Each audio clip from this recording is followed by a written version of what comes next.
আমরা প্রতিদিন শ্বাস নিই এবং শ্বাস ছাড়ি, কারণ আমাদের বেঁচে থাকার জন্য অক্সিজেন দরকার। আর আমাদের কোষের মধ্যে যে কার্বন ডাইঅক্সাইড তৈরি হয় সেটা রক্ত দিয়ে সংবাহিত হয়ে ফুসফুসের মাধ্যমে শরীরের বাইরে বেরিয়ে আসে। এই যে শ্বাস নেওয়া এবং ছেড়ে দেওয়া, এটা দুটো প্রক্রিয়ার মাধ্যমে নিয়ন্ত্রণ হয়। একটা হলো স্বয়ংক্রিয় নিয়ন্ত্রণ এবং আরেকটা হচ্ছে ঐচ্ছিক নিয়ন্ত্রণ। স্বয়ংক্রিয় বা অটোনমিক নিয়ন্ত্রণ জিনিসটা কি? যখন আমরা ঘুমিয়ে থাকি বা যখন আমরা খুব অন্যমনস্ক হয়ে থাকি, তখনও কিন্তু আমাদের শ্বাস প্রশ্বাস চলতে থাকে, বন্ধ হয় না। তো এটাই হচ্ছে স্বয়ংক্রিয় নিয়ন্ত্রণ। আর ঐচ্ছিক নিয়ন্ত্রণটা হচ্ছে যে, খেয়াল করে দেখবেন যে আমরা চাইলে শ্বাসটাকে ধরে রাখতে পারি, চাইলে জোরে নিতে পারি, জোরে ছাড়তে পারি বা ছেড়ে ধরে রাখতে পারি। এইটাই হচ্ছে আমাদের ঐচ্ছিক নিয়ন্ত্রণ। এবার যদি এরকম কোনো কন্ডিশন হয় যে কারো শুধুমাত্র ঐচ্ছিক নিয়ন্ত্রণটা আছে আর স্বয়ংক্রিয় নিয়ন্ত্রণটা চলে গেছে, তাহলে কি হবে? না, তাকে সবসময় ভাবনা চিন্তা করে শ্বাস নিতে হবে এবং সে কখনো ঘুমোতে পারবে না। কারণ ঘুমোতে গেলে তখন ভলান্টারি কন্ট্রোলটা থাকবে না এবং তার মৃত্যু হবে। এই বিষয়টাকেই বলা হয় অনডাইন স্কার্স, অর্থাৎ অনডাইনের অভিশাপ। বিষয়টা কি? এটা হচ্ছে একটা ইউরোপিয়ান পৌরাণিকের গল্প, যেখানে অনডাইন নামে এক জলপরী ছিলেন। সে একজনকে ভালোবাসে, তাদের বিয়ে হয়, তাদের সংসার হয়, তাদের সন্তান হয় এবং সন্তান হওয়ার পর দেখা যায় যে তার স্বামী পরকীয়ায় মেতেছে।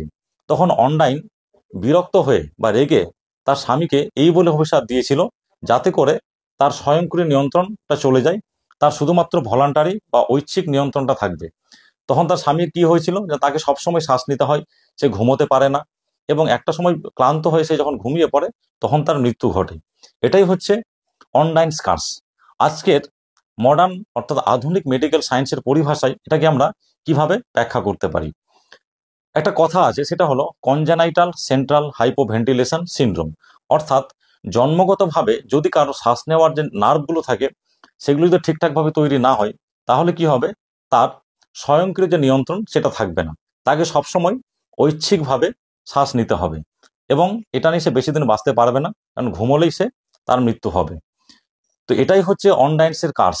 এবার আরেকটু যদি সহজ বাংলা করে বলি, যে যদি এমন কোনো অসুখ বা ডিজিজ হয় যেখানে জন্মগতভাবে কারো শ্বাস প্রশ্বাস নেওয়ার নার্ভগুলো তৈরি হয়নি, তাহলে কি হবে? তার অটোনমিক বা স্বয়ংক্রিয় নিয়ন্ত্রণটা থাকবে না, শুধুমাত্র ঐচ্ছিক নিয়ন্ত্রণটা থাকবে এবং তাকে সবসময় সজাগ হয়ে শ্বাস নিতে হবে, সে ঘুমোতে পারবে না, ঘুমোলেই তার মৃত্যু হবে। তো এই জিনিসটাকেই মেডিকেলের পরিভাষায় আমরা বলি কনজেনাইটাল সেন্ট্রাল হাইপোভেন্টিলেশন সিনড্রোম। এটাই হলো অনডাইন স্কার্স। আরেকটা হয় অ্যাকওয়ার্ড অর্থাৎ অর্জিত। যেমন হচ্ছে কারো একটা বড় অ্যাক্সিডেন্ট হলো, অ্যাক্সিডেন্ট হয়ে আমাদের যে নিউরনগুলো, যেগুলো হচ্ছে যে স্বয়ংক্রিয় নিয়ন্ত্রণ করে, নিউরনগুলো ড্যামেজ হয়ে গেল। এরকম অনেক নিউরো ডিজেনারেটিভ ডিজিজ আছে, সেখানে ওই নার্ভগুলো ড্যামেজ হতে পারে, যেমন পার্কিনসন ডিজিজ বা হচ্ছে মাল্টিপল সিস্টেম অ্যাট্রফি। এই সমস্ত অসুখে কি হয়? ওই স্বয়ংক্রিয় নিয়ন্ত্রণটা চলে যায়।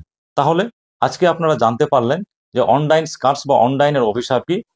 এটা একটা পৌরাণিক গল্পকথা দিয়ে ব্যাখ্যা করা হয়, কিন্তু আধুনিক মেডিকেলের পরিভাষায় এটা হচ্ছে যে যদি কারো শ্বাস প্রশ্বাস নেওয়ার স্বয়ংক্রিয় নিয়ন্ত্রণটা নষ্ট হয়ে যায় বা ড্যামেজ হয়ে যায়, শুধুমাত্র তার ঐচ্ছিক নিয়ন্ত্রণটা পড়ে থাকে, সেটাই হলো অনডাইন স্কার্স। আশা করছি আজকের ভিডিওটা আপনাদের খুব ভালো লাগবে। আপনারা ভালো থাকবেন। কালকে আবার একটা নতুন বিষয় নিয়ে কথা হবে।